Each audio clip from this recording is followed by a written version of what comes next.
Welcome back to part two of sign language. Warrior Waldo and myself are trying to get through some of these things that, well, it's applicable to pretty much everyone. Right. Now, we left off on the insults in part one. Do you mind recapping what we kind of went over then, and then we can move on to the next? Insults, and particularly when it comes to relationship, insults are ways to hurt you and ignoring the shame mode. We kind of talked about how they're interchangeable and all that. In particular, being called a child because I'm not responding right the way that someone thinks you do. It's a manipulation tactic. It's basically, I think, the conclusion we came to. Like the insult for me is The insults for you are something pretty big. I mean, the I'm you know what, I'm sorry I interrupted you. no, that's okay. I was just wrapping up what we were talking about. Um, I have some that trigger me, but insults are a manipulation tactic. You're not being what I want you to be, so I'm going to call you. Questioning your masculinity would be a big one, you know. Sure. Those kind of insults. Okay, so that's kind of where we left off on part one of our video. Right now, we're going to get into the G, the guilt. How does somebody use guilt to get their partner, their other individual that they're dealing with? Okay, so you're having a conversation, trying to maybe be in disagreement. Yeah, like we're having a conversation. But what if my conversation is, I didn't agree with what you're saying, but you're fat. I mean, you're What? fake. You're, calling you things that question your personality, question how you're being. Like, we're weak because we're wearing a mask. That's guilt. And that's another manipulation tactic. You go into name calling and insults as well. But Yeah, guilt exactly. is make you feel a certain way. And how do we feel about that certain way? So when I had an ex-wife, because I still do have an ex-wife, she loved guilt, and I might go on a bit of a rant here. So Warrior Waldo, if you can jump in and stop me if I seem to get too crazy. One of the guilt that she would do on me. We were in the military. We deploy. We do a lot of things. Our particular school, EOD school, is in Florida. Anybody in Florida on the Gulf Coast, the East Coast, everybody knows about hurricanes. Everybody knows about hurricanes. It's just another way of life to a lot of people. Add stressors to it. Sure.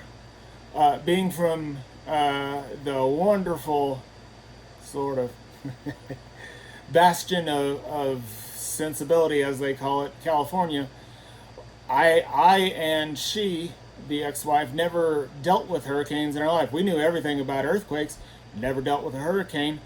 So I'm down there at the school, and I'm talking with her saying, hey, we're getting evacuated because there's a hurricane. And we talked in and out that whole day because I had to get ready to do things. What I missed on that day was it was her birthday.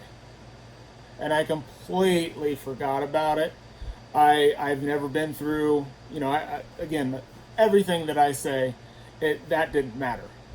And to the day of our divorce, she reminded me that I forgot her birthday that one day to get me. And it did, because it was like I felt that I didn't try hard enough to do things for her, when in all actuality I was at 150% going, and She just happened to be 10% of that 150.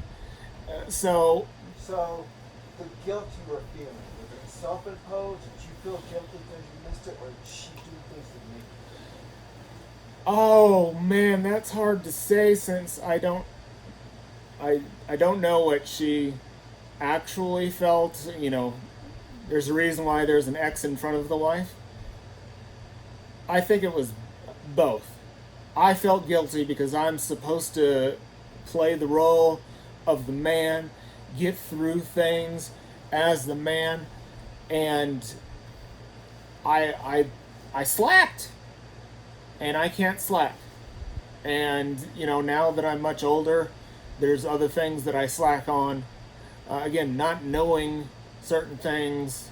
I've been in a few too many ID blasts, so my memory is terrible. So anybody who knows me knows that my memory is shot.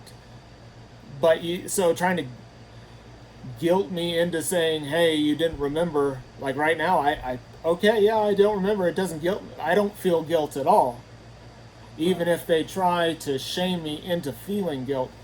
She definitely wanted me to feel something because she So the kept guilt bringing came it from up. what she was saying to you, the things she was saying to you. If I could use my example, um,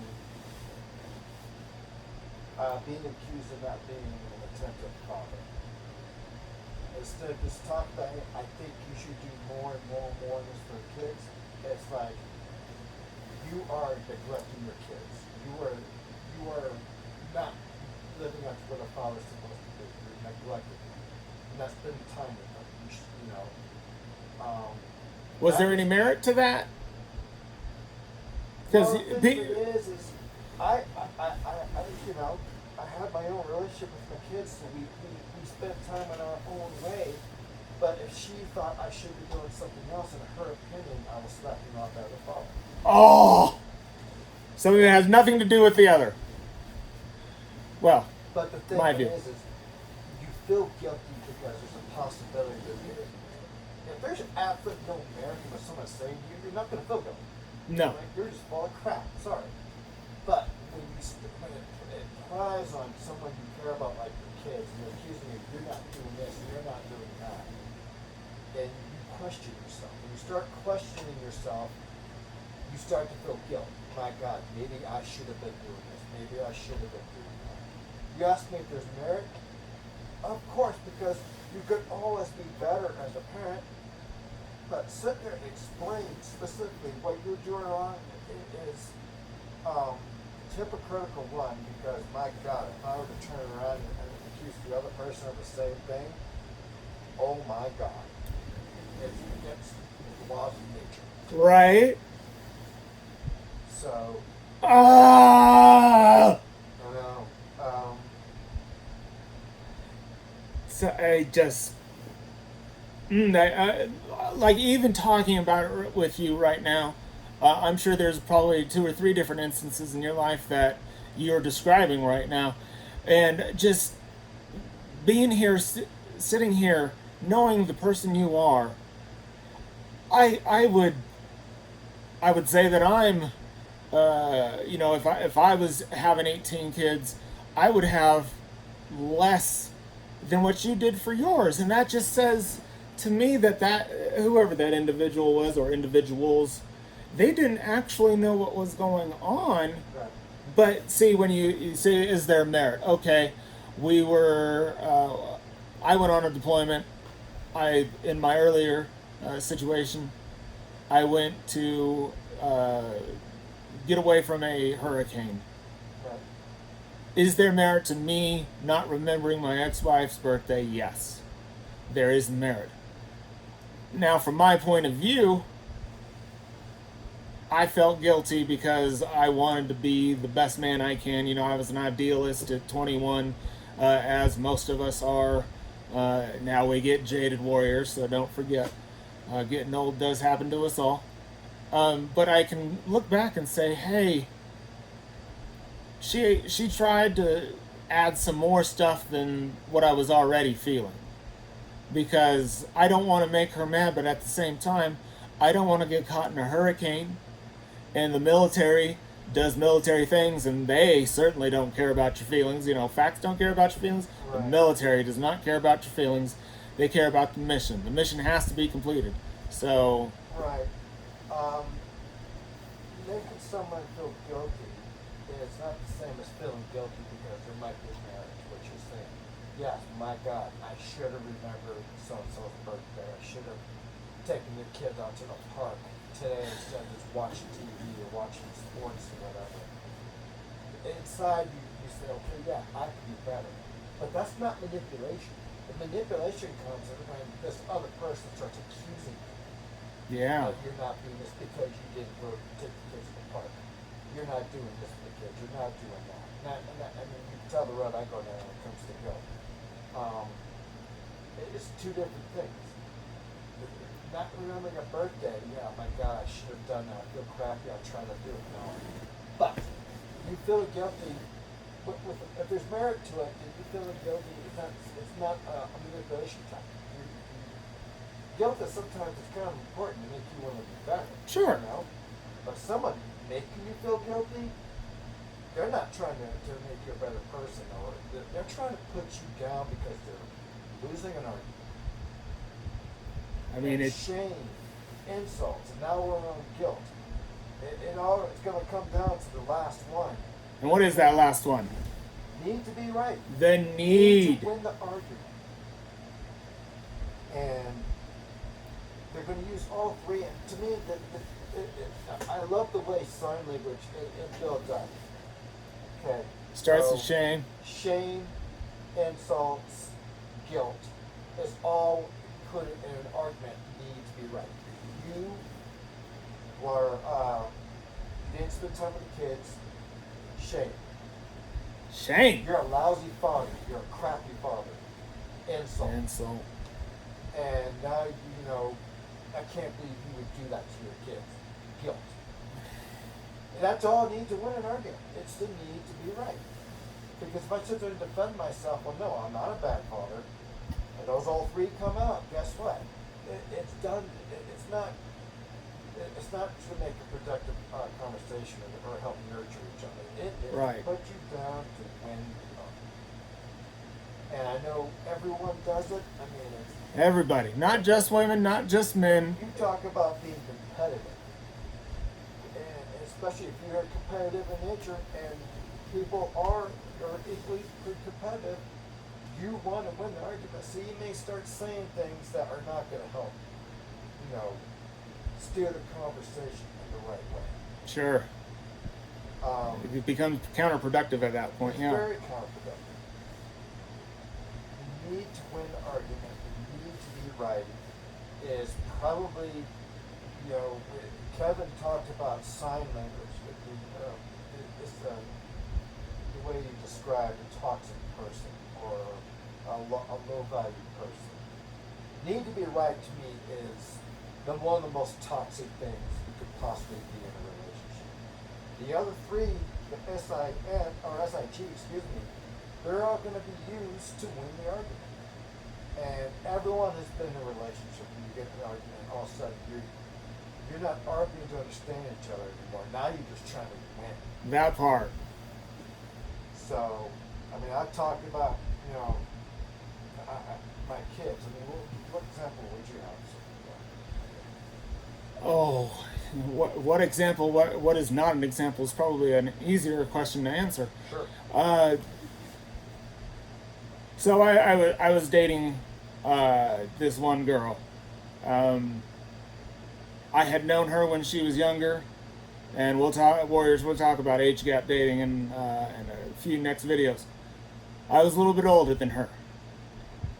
I remembered her as a very young individual when she grew up, and I was divorced. She was no longer with her boyfriend. We got together. And it came down to her needing to be right in what she was saying. Like, one example of that was, I said, hey, she lived in an apartment. I have property in a house. I said, hey, little lady, how about you bring your awesomeness over to my house, and maybe we can start, figuring out. Maybe you move in with me because your Might dogs need progress some. the relationship.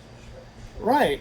And she said no because she wanted me to be with her, like at her apartment. She wanted me to stay with her as if she were to be, I don't want to say wearing the pants, but taking a masculine role of trying to provide for me when there was never a question that I made triple what she did. Okay. But parts of me says she did that because the way she grew up, Right. and I don't know that because I wasn't around her when she was growing up in that respect. So and it ruined the relationship, and we stopped dating because I couldn't deal with her need just to be always right in what was going on. Like I say, the sky is blue. She's like, well, no, it's kind of a royal blue because if you add some purple over here and a little bit of cloud cover over here, it can more look like periwinkle than blue. I'm like, no, dude, bro, it's just blue. Totally understand what you're saying. You know what? I thought of this while you were talking, and it could also mean needs to be on my terms. Hello? And that's what I heard from you. Yeah. She wanted things to go the way she wanted to go. I need to be at her house. Well, and all the other things you want to add to it need to be done on their terms. But that's part of winning the argument. Is if you sit there and you're going through a relationship and you're wanting to say, let's do things together. Let's do this, let's do that. No. And then when you have the audacity to suggest such things, all of a sudden all the other insults come out. The shame comes out. The guilt. Why you never want to be, even if it's always her way, they'll still try to say you never ever see my side. You never want, it's always going to be your way, your selfish insults. Of course, that's shaming you and guilt. Shame and guilt are very synonymous with each other. It does seem to me that each of these letters, shame, insults, guilt, they can all funnel into the need to be right, and they can all funnel from the need to be right. You want to be right, so you try to guilt somebody into giving you a ride to the grocery store. You don't like that your man was out till 3 a.m. You shame him for saying that we could have been in church the next morning instead of sleeping in.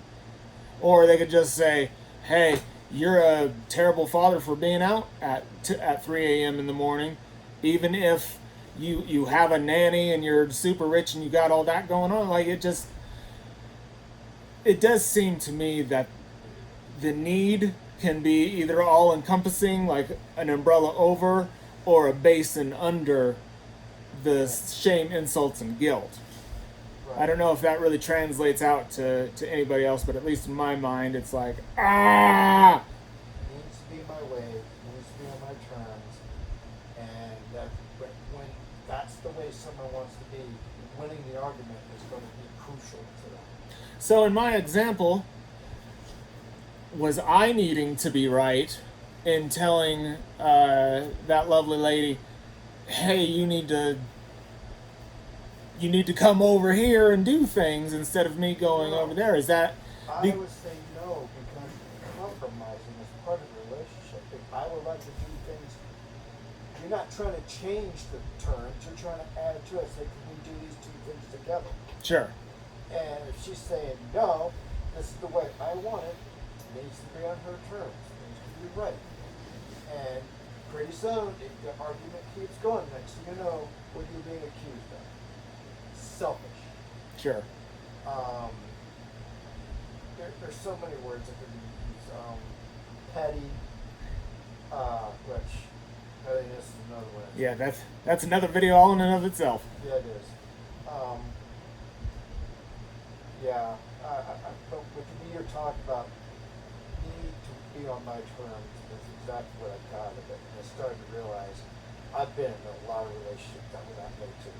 Yeah. And it seems to be worse now than it used to be. People, it used to be, there's this struggle to be the leader or the, I can't think of the right terms, but to be in control of the relationship. Leader is a good way. Okay? Um, Don't have any roles assigned to it. well, I mean, you Like sit there and you can sit there and, I mean, it seems like masculinity gets questioned a lot when it comes to this kind of stuff.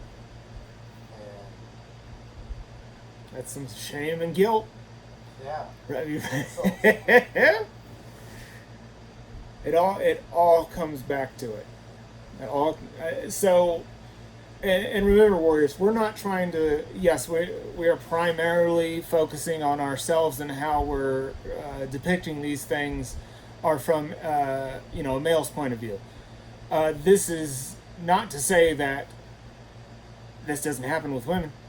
This is not to say that men don't use shame, insults, guilt, and the need to be right. It's everybody, like you said.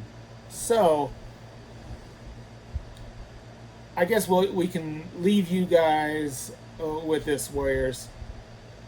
First, do a little bit of reflection on what's going on, because we as the warriors could be having this issue, and there might be a bit of projection that we're putting onto our others, right? Right. There's also, we need to reflect on the other individual. Hey, do they have valid points? Where are they coming from? Let's try to think in their shoes, because very rarely is somebody 100% right or 100% wrong. Right. Even 90% right is just so high to even think about. But if we're going to leave everyone with one thought, relationships are hard. If you want to make it, sometimes there are compromises, as you and I had talked about earlier. If it's worth it, go for it. If it's not worth it, learn from it. And learn the toxicity, know the signs, the different active signs, identify each one. You talk about self-reflection. Number one, am I being that person? And is the other person being that person? Are they shaming me? Are they insulting me? Are they trying to guilt me? Are they always trying to win a conversation? Everything has to be on their terms. Right. People are trying to assert themselves more today than they ever have in relationships. They're trying to understand what the other person is saying. And Exactly. warriors, with all the stress that we deal with, this will bring out sometimes the worst of us. Unfortunately, but it is what it is. Right. And again, I don't want to say what we're talking about, coming home from a bad deployment and justify or certain behavior. Right. But identifying that it can go both ways. Well, warriors, thank you. We will see you on the next one.